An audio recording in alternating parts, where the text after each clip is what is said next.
Yo guys, welcome to the video. This is Josh or Milky, and in today's video we're going to be going over the build that I've been playing for the past few days. Probably the best build I've played so far, if I'm honest. It's a great thing to aim towards once you've finished your Rehan Whirlwind build, if that's what you've been playing. And it is a Rehan, Exquisite Box, Savage Rush, Rain of Arrows.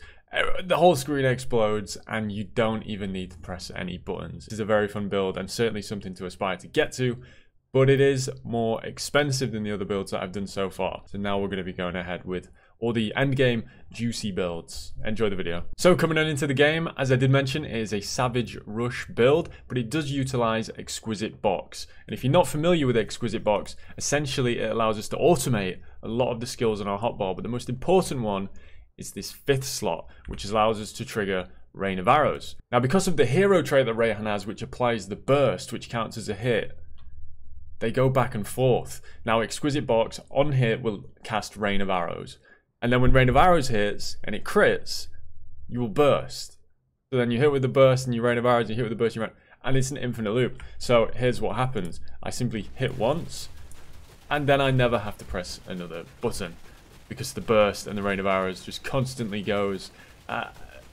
I don't know, I think this is quite cool. If this isn't your kind of build, obviously you would just be kind of zooming around. There's a little train here through the map. And it's very fun and it's very capable of clearing pretty much all the content in the game, because as you see, you don't really need to do anything, you can just dodge. For the hero traits, as opposed to the Whirlwind build that a lot of you might be familiar with, we're actually speccing more into the burst. The burst is something that applies on here, but it does have a cooldown. Now, because we're scaling so much cooldown from that box, our burst then applies more often. So we have anger in the first slot, we don't really have a choice about that. Righteous fury, and this is because of our gloves that we'll get into later, but essentially we are always max rage. Then we have rampaging to give burst to 2 support slots. As I say, burst is a much bigger part of this build, which is also why we have damage supports in here. If you can't see these behind my camera, I have steamroll and tendonizer. They are the skills that I have.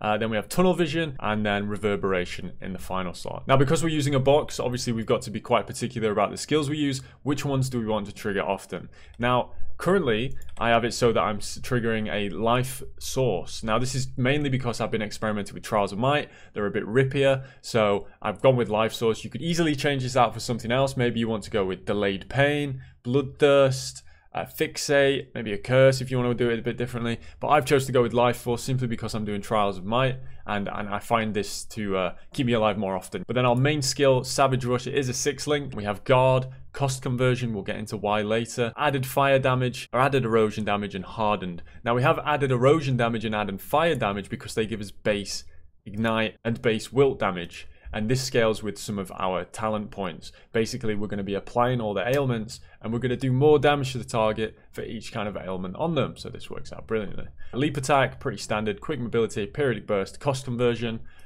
Bull's Rage, we have extended duration, soul focus, and mania. And then for Rain of Arrows, we're not using a bow, so this is grayed out, but as you've seen from the footage, it does cast. And whether this is intended or not, I do not know. It means that we can cast Rain of Arrows, but we can still leap around. That's kind of one of the biggest things. And we also have access to these amazing support gems, Nova Shot, Wind Projectile, Slow Projectiles, all these more multipliers to the skill. Auras, we have Weapon Amplification, Acuteness Imbue, Fearless, and Restrain. Now, if you did want to go more into the Rain of Arrows side of things, you could swap Fearless out for Precise Projectiles. Precise projectiles, as it says here. Then we have Swiftness. This is applied to our life, just makes us a bit faster. We want to run around as quickly as possible. And then, as usual with me, it's Cast on Crit, our Curse, Fixate, and Sealed Conversion. Pretty standard on my builds, pretty much always use this. Next, we're going to go into the gear. The gear is a lot of uniques compared to what I normally use. So this is going to be difficult to do maybe if this build takes off and people start buying the uniques. They're already quite expensive, so this build could go even more if people start playing it. So you've been warned. So first of all, we're using Ghost Slaughter. It's kind of a very important part of the build. Gives us life, gives us additional effects on our fervor, and it also does something where it removes 12% of our current life per second while fervor is active, which means we have to get a lot of life regen on the gear to compensate for this. But because we're always losing damage, I chose to go with this helmet, which is Tide of Sticks. It gives us 10 to 15 added attack physical damage per 800 life recently lost, recently meaning within the last 4 seconds. And then also a big part of this is the heal that you get.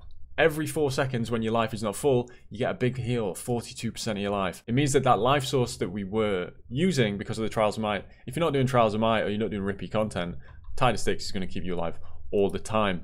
Now, the chest that I've gone with is probably not one you want to go with. In terms of the mods, it is you want life, active skill level, erosion res, elemental resistance. But I got this base because I wanted agility blessings. Now, if you don't have a tenacity blessing corruption on your weapon, you will want to get the base that gives you tenacity blessings. They will be better for you. Then, of course, Exquisite box. This is very expensive. It's kind of the most important part of the build. I couldn't figure out a way to make this work. Cast when channeling, you would have to do some kind of cast when channeling split fireball kind of thing, but I didn't want to look into that. It's just a completely different build almost. You do need an Exquisite box. The gloves, you could argue you don't need. You would obviously just want to get a different helmet. You could just use the other fervor gloves, or you could just use a rare pair. I would try and get these gloves as soon as possible. Ralph's footsteps, this is what gives us our movement speed. We get plus 1% move speed per 3 fervor. And then obviously with all our fervor effects, we go a lot faster, which is very nice. For the infinity, I went with regen, 2% life per second. Obviously we do need a lot of regen to compensate for the gloves. Fervor effect, very important. And then I went with versatile just because we get a lot of cast speed from the tree and also from agility blessings, the fervor from our gloves. The cast speed applying to attack speed is very strong. Rings, you do want a regen T1 mod. This is where you're going to get it from your chest and your rings.